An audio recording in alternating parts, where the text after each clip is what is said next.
श्री कृष्णा। कार्तिक मास का दूसरा अध्याय। ब्रह्मा जी कहते हैं कि हे नारद, तुलसी की मंजरी शहद भगवान शालिग्राम का जो एक बूंद चरणामृत का पान करता है वह ब्रह्म हत्या आदि बड़े बड़े पापों से मुक्त होकर वैकुंठ को प्राप्त हो जाता है। जो भगवान शालिग्राम की मूर्ति के आगे अपने पितरों का श्राद्ध करता है उसके पितरों को वैकुंठ की प्राप्ति होती है।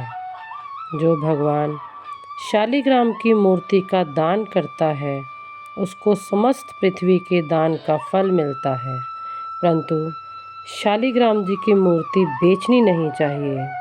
विष्णु का पूजन शंख के जल से और शिव का बिल पत्रों से, सूर्य का तुलसी से, गणेश जी का धतूरे से पुष्पों से तथा विष्णु का केतकी के पुष्पों से, शिव का कनेर कमल को छोड़कर किसी लाल पुष्प से पूजन नहीं करना चाहिए। जो श्री विष्णु जी का पूजन कमल के पुष्पों से, लक्ष्मी का मालती और चंपा के पुष्पों से करता है वह भगवान के परम पद को प्राप्त हो जाता है। और जो भगवान की अति प्रिय तुलसी से पूजा करता है उसकी महिमा कोई भी नहीं कह सकता। वह कभी माता के गर्भ में नहीं आता। तुलसी माला धारण किए मंजरी युक्त जिसकी मृत्यु हो जाए वह सीधा बिना किसी बाधा के वैकुंठ धाम को जाता है। तुलसी की छाया में पितरों का श्राद्ध करने से पितरों की अक्षय तृप्ति होती है। तुलसी का सिंचन गंगा यमुना तथा नर्मदा के स्नान के तुल्य हो जाता है। तुलसी का वृक्ष लगाने, सींचने और स्पर्श करने से मनुष्य के काया, वाचा और मनसा तीनों प्रकार के पाप नष्ट हो जाते हैं। इस प्रकार कार्तिक का व्रत रखने वाला शांत चित्त से तुलसी का पूजन, दक्षिणा और नमस्कार करके हाथ जोड़कर प्रार्थना करे कि हे हरि प्रिय, देवताओं ने तुमको बनाया, मुनियों ने तुम्हारा पूजन किया, मैं आपको नमस्कार करता हूँ। इस प्रकार प्रार्थना करें। जो मनुष्य आंवले के पत्ते और फूलों से भगवान का पूजन करता है तथा आंवले के वृक्ष के नीचे बैठकर भगवान का पूजन करता है उसको सोने के फल और पुष्पों का फल प्राप्त होता है। जो मनुष्य द्वादशी को तुलसी तथा आंवले के पत्ते को तोड़ता है वह घोर नरक में जाता है।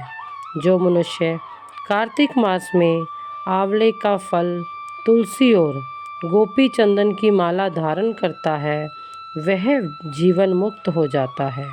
इस प्रकार व्रती पुरुष भोजन करके चंदन, पुष्प, पान और दक्षिणा से ब्राह्मण को प्रसन्न करे, सारा मास भूमि पर सोए, ब्रह्मचर्य का पालन करे, पत्तल में एक समय भोजन करे, मौन व्रत धारण करे, वह सूरवीर और कांतिमान होता है।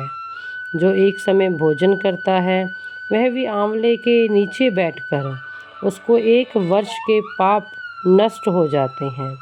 व्रती मनुष्य को शहद, कांजी, दाल, तेल, कच्चा भोजन, दूसरों का अन्न और किसी प्रकार का तामसी भोजन और बुरे नामों वाली वस्तु का भोजन नहीं करना चाहिए। रविवार को आंवला ना खाए, देव, वेद, गौ और ब्राह्मण की निंदा ना करे, मांस आदि का सेवन ना करे, मिट्टी में उत्पन्न हुए नमक, मसूर, बासी भोजन, तांबे के पात्र में डाला हुआ दूध आदि केवल अपने लिए ही पकाया हुआ भोजन, यह सब मांस के बराबर होता है।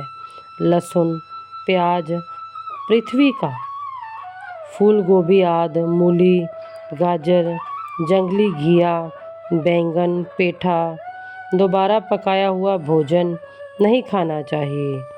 और रजस्वला, स्त्री, मलेच्छ, पतित, पाखंडी आदि से वार्तालाप नहीं करनी चाहिए। इन तिथियों में इन एक एक चीज़ों का भोजन नहीं करना चाहिए। एकम को पेठा, दूज को बैंगन, तीज को पृथ्वी का फल, चौथ को मूली, पंचमी को बेल फल, छठी को कालिंदा, सप्तमी को आंवला, अष्टमी को नारियल, नौमी को जंगली घिया, दसवीं को परमल, एकादशी को बेर, द्वादशी को मसूर, त्रयोदशी को पान, चतुर्दशी और अमावस पूर्णमासी को नारी का साग नहीं खाना चाहिए।